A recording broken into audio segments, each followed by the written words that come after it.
Rylan, welcome to Tallahassee, man. Yes, sir. Well, thank you. What kind of questions as a defensive lineman did you have about like a 3-3-5 defense, and what's it look like on the chalk in a film room so far for you? For me, it's just like versatility and being able to move from one spot to the other, because I have the ability to play, linebacker and come off the edge, and just certain situations. And I feel like when I heard about that, it's just like freedom. Like when I have freedom and I have versatility, I can go and play and win for the team. So, yes, sir. How do you guys work? Do you pretty much only meet with Coach Nick or both he and T Knight, or how does that work? So with us, we work as a team together first, player-led team always, and then T Knight and then Nick too, because I'm an edge, I'm a jack, so kind of more with Nick's side, but T Knight be helping us too. So it's kind of all together because the D tackles and ends be together, but then you have jacks like me, Jalen, all the younger cats. We be with Nick mainly because he's focused more on like we're gonna start dropping, start doing our own like stunts and stuff. So mainly like Nick and T Knight. So yeah. When you talk about versatility, I guess what does that look like? Is that lining up at different spots on the Yeah. field? I guess what exactly is that? Like versatility, when I say that, is you can see me, I might mess around, be guarding a receiver or coming off the edge or in a three-point stance or just linebacker stance. When I say versatility, is just having more eyes on me on film, being able to be reliable off the edge in a linebacker stance or just doing whatever. So, yeah. Yes, sir. Your relationship with Nick as a coach, I mean, what has he done for you? I know on your visit you guys were close, and then just kind of how important is he to that room? Man, he's done a lot because, coming from, he had A&M experience, and I like all about old coaches, and I went to A&M, so he already knew what the deal was, and how he coaches and how he carries himself. And I feel like we talked over the phone, and once we came in person, it clicked because he knows, like, he was an edge rusher himself back in college, so he knows, like, what to do, all the tools and keys. I put my trust into him.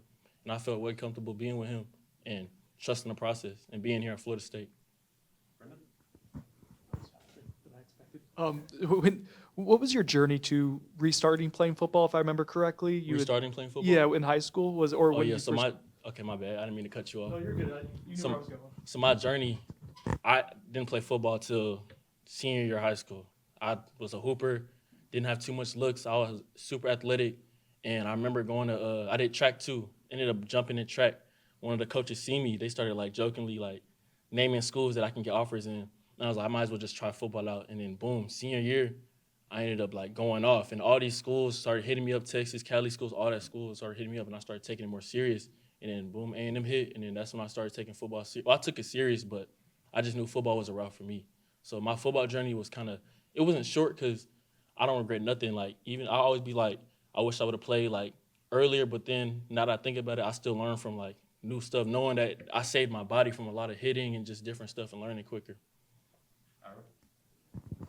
Are any of the veteran defensive linemen have been helpful, just kind of getting used to being here? Oh yes, sir. Like you talking about the older kids, like the people that's been here. Oh yeah, Deontay, Tay, all them. They definitely like it felt like home when I got here. They taught me everything. Even though I'm old, I'm still not old, but I'm still learning.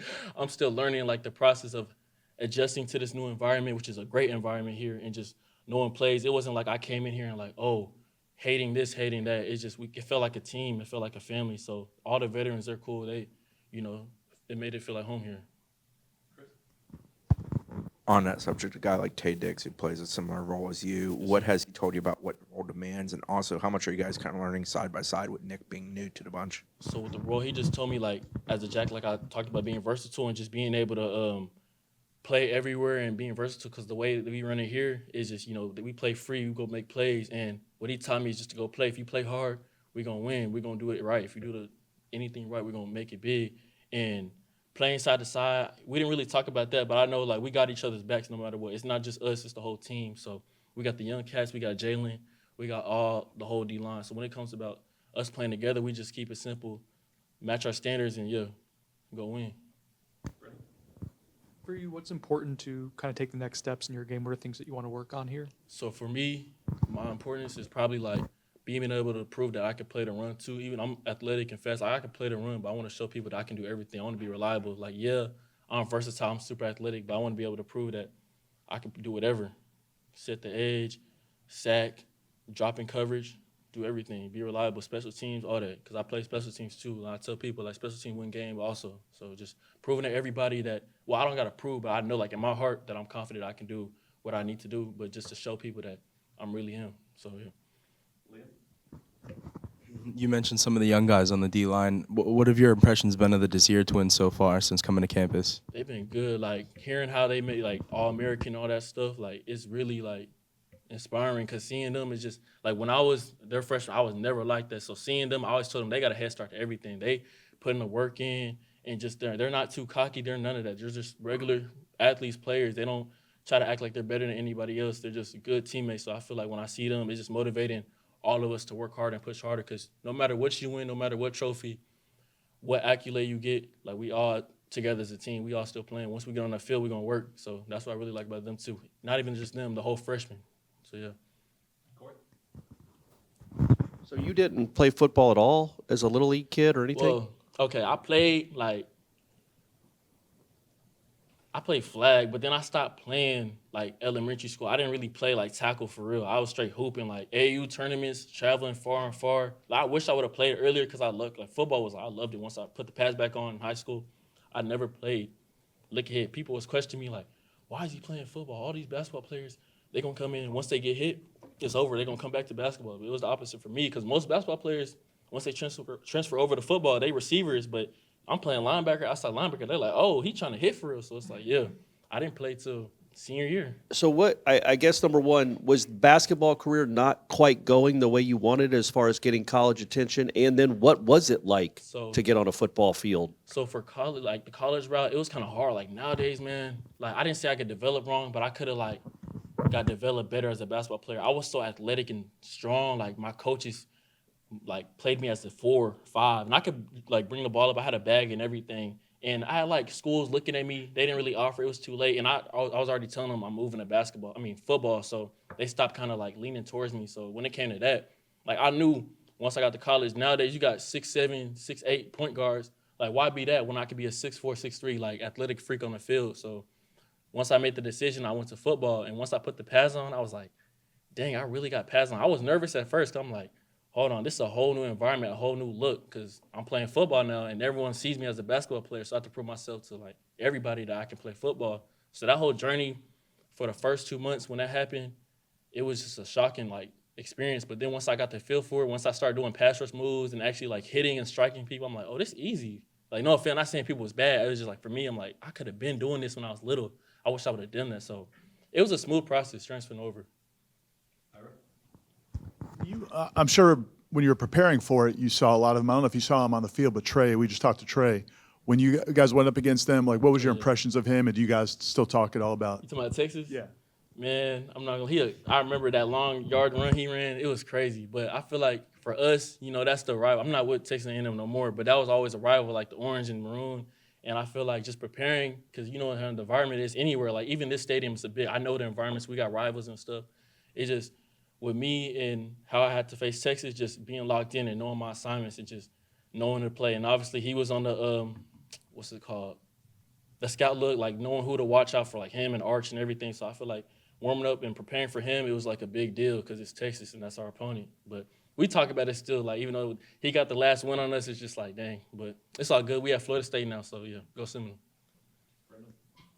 So when you started playing high school and football in high school, it was a coach who was like, hey man, you should come out and Yeah, try? so I'm gonna shout him out actually. It was two of them. It was Coach Shep and Coach Wiz. But for track, his name's Coach Wiz. I did high jump. I jumped 6'11". I got the school record. I know. I look way skinnier than I used to be. I was like 180, 170. That's still kind of big for high jump. But I was out there because I wanted to play receiver at first, but we had too many receivers at senior, and we had no outside linebackers. So I ended up jumping, like doing a warm up, like called the Fosbury flop and everything. It was like a 6'6" jump, and everyone was like, "Where'd he come from?" Because you know, football coaches coach track, basketball coaches don't really be out there. And I jumped it. He was like, "Whoa, who is this kid? Let's get him on the field." And I was like, I don't know. It's been a minute since I was like little. And he started naming school. Well, he didn't start naming schools, but I think he told the other coach about it. And then Coach Shep, the old DC at Mansfield Lake Ridge, he was starting naming schools like Tech, Baylor, A&M, Texas. And he started laughing, talking about, I can get you there. And I was like, man, I'll see. And then ever since then, like the next year I didn't do spring ball because I did spring ball basketball. But then after that, I did summer ball football. And once I got into like knowing my groove and the techniques, I was like, okay, I can really play for real. And then our first game, I had like 3 sacks. I was like, dang, yeah, this my sport for real. And I ended up getting a D2 offer, and then boom. But yeah, they was shocked. I'll never forget. I jumped 6'6", Ended up breaking the record 6'11" later, but they was like, yeah, you got to come play football. They didn't like force me, so I don't make it seem like they made me play, but I wanted to switch over. I assume I know the answer to this, but your first like time with contact, hitting someone with pads on, was that you doing the hitting, or was there like a welcome? Like, how did that work? My bad. Surprisingly, it was me, because I'll never forget, it was a puller coming, because I didn't learn about pulling and all that stuff. Like, I used to think like, okay, we just set the edge. We don't got to worry about nobody coming towards us. I came, all my coach said was dent, spill. I'm like, okay. I listened to him. And I don't know robot stuff, but I looked, boom. I was like, okay, this is not even bad. And I had my mouthpiece and everything. I'm like, football not that bad, so I might as well just keep playing. So I'm thinking like I'm finna get hit like bad, but I forgot I'm a DN. I'm already tall and kind of bigger than everybody, so it's like it was nothing that fazed me when I got my first hit. Now college though, that was a different story. I mean, that's a whole different year. First college shit was crazy, but yeah.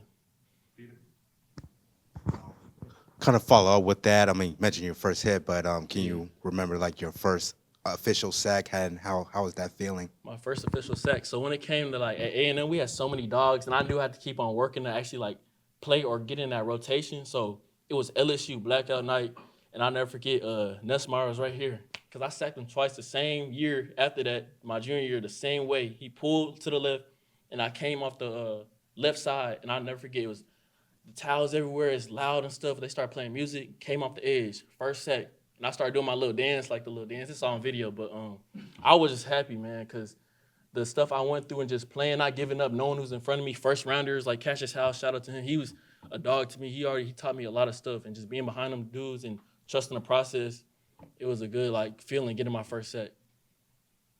Any other questions? Okay, I think we're all set.